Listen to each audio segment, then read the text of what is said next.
වෙනුවෙන් අපි මේ දහසක් පහළ අපි කතා කරනකොට කියන්නේ යාදෙන්නේ කොහොමද පරිසරය රැඳගන්නේ කොහොමද දහස් පොලකට ආශ්‍රය කරන්නේ මේවට කොහොමද දරුවන්ට වගේ සලකන්නේ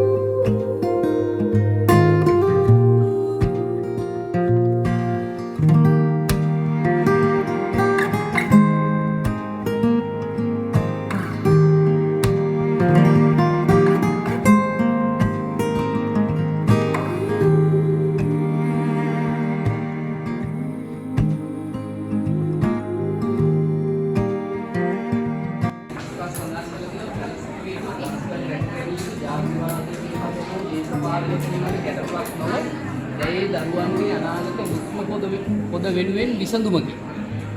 මිනිස්සු රණ්ඩු වෙනවා, දේශපාලනය කරනවා, ගස් කපනවා, හොරකම් කරනවා, ගොඩ දේවල් කරනවානේ අපිට එකක්වත් නවත්තන්න බෑ. ඔයාලටවත් බීජලටවත් පන්සලේ ආමුදුරන්ට කාටවත් බෑ ගස් කපන එක නවත්තන්න. කාටවත් බෑ හොරකම් කරන එක නවත්තන්න. අපිට බෑ අපි හරි පොඩි